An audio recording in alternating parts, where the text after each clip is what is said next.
ഇതൊരു ഓപ്പൺ കിച്ചനാണ്. നമ്മൾ ബിനാലയിൽ വന്നു കഴിഞ്ഞാൽ നമുക്ക് കാണാൻ സാധിക്കുന്നത്. ഇവിടെ ആവശ്യമുള്ള സാധനങ്ങളെല്ലാം ഉണ്ട്. ഭക്ഷണം പാകം ചെയ്യാനുള്ള പച്ചക്കറികളും മസാലകളും പാത്രങ്ങളും എല്ലാം ഉണ്ട്. നമുക്ക് ആവശ്യമുള്ളവർക്ക് ഇവിടെ നിന്ന് പാകം ചെയ്യാം. പാകം ചെയ്യുന്നതിനൊപ്പം മറ്റുള്ളവർക്കും നമുക്ക് ആ ഭക്ഷണം വിതരണം ചെയ്യാം. ഇനി നിങ്ങൾക്ക് ഭക്ഷണം പാകം ചെയ്യാൻ സമയമില്ലെങ്കിൽ അവിടെ ഒരു ഡൊണേഷൻ ബോക്സ് വെച്ചിട്ടുണ്ട്. ആ ബോക്സിൽ നിങ്ങൾക്ക് എന്തെങ്കിലും പൈസ ഡൊണേറ്റ് ചെയ്യാവുന്നതാണ്. ആ പണം കൊണ്ടാണ് ഈ അടുക്കളയിലേക്ക് വേണ്ട സാധനങ്ങൾ വാങ്ങിക്കുന്നത്. നമ്മുടെ കേരളത്തിൽ തന്നെയുള്ള കൊല്ലം ജില്ലയിലുള്ള കൊല്ലത്ത് ജനിച്ച വിപിൻ ധനുർധരൻ എന്ന് പറയുന്ന ഒരു ആർട്ടിസ്റ്റിൻ്റെ കലാരൂപമാണിത്. ഒരു വളരെ ഡിഫറെൻ്റായിട്ട് ഇവിടെ വന്നപ്പോൾ കണ്ടതിൽ ഏറ്റവും ഡിഫറെൻ്റായിട്ട് തോന്നിയ ഒരു ഇൻസ്റ്റലേഷനാണിത്.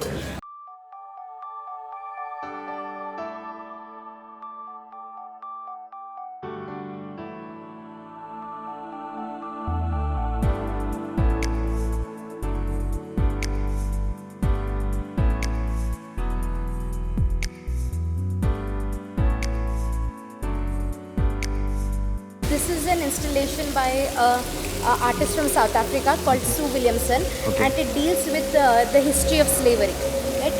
The installation is called Messages from the Atlantic Passage, and Sue Williamson is talking about a particular route along the Atlantic Ocean which the ships used to use while transporting slaves. Right? So each of these bottles has been inscribed by details of the slave. Right? And it's one of the most production heavy installations we have here. People were working on it continuously for over 3 months.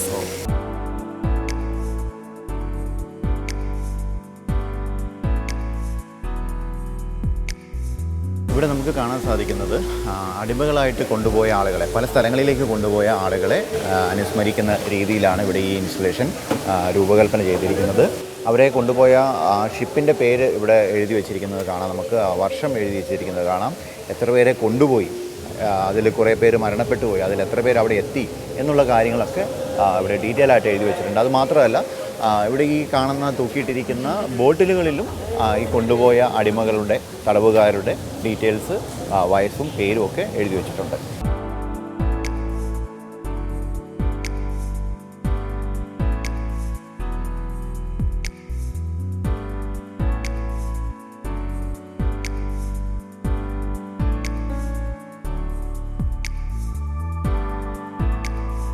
നമ്മൾ പ്രധാന വേദിയിലെ പ്രധാന കാഴ്ചകളൊക്കെ കണ്ടു കഴിഞ്ഞു. ഇനിയിപ്പോൾ ഇവിടെ electric കാറുണ്ട്, അത് ഫ്രീ സർവീസാണ്.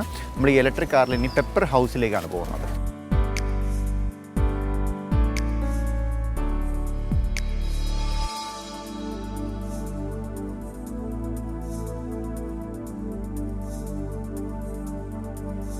ഇതിവിടെ ഇവർ കൊടുക്കുന്ന ഒരു സൗകര്യമാണ്.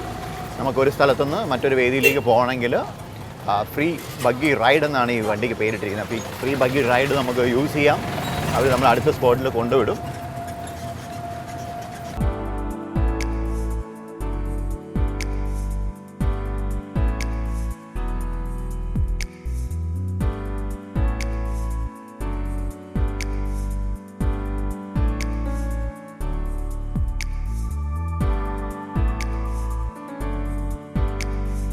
തെയിം സാങ്കർ ലോങ്കുമേർ എന്ന് പറയുന്ന നാഗാലാൻഡ് സ്വദേശിയായിട്ടുള്ള ഒരാളാണ് ഈ ഇൻസ്റ്റലേഷൻ ചെയ്തിരിക്കുന്നത്.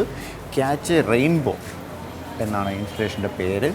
പകലും രാത്രിയും കാണാവുന്ന ഒരു മഴവില്ല് ഉണ്ടാക്കാനുള്ള ശ്രമമാണ് ഇവിടെ നടന്നിരിക്കുന്നത്. പ്രകൃതി ശക്തികളും ആകസ്മികതയും ഒത്തുവരുമ്പോൾ എന്ത് സംഭവിക്കുന്നു എന്ന് ലോങ്കുമേർ ആലോചിക്കുന്നു. അദ്ദേഹത്തിൻ്റെ ചിന്തയിൽ നിന്നാണ് ഇത് ഉരുത്തിരിഞ്ഞു വന്നിരിക്കുന്നത്. ഒരേ സമയം തന്നെ പരിചിതവും അസാധാരണവുമാണ് മഴവില്ല് എന്ന പ്രതിഭാസം എന്നും ഇതിനെ സൂചിപ്പിക്കുന്നു. ലോകത്തിൻ്റെ ആശ്ചര്യവും സൗന്ദര്യവും എവിടെയും എല്ലായ്പ്പോഴും ഉണ്ടെന്ന് കലാകാരൻ നമ്മളെ ഓർമ്മിപ്പിക്കുകയാണ് ഇവിടെ.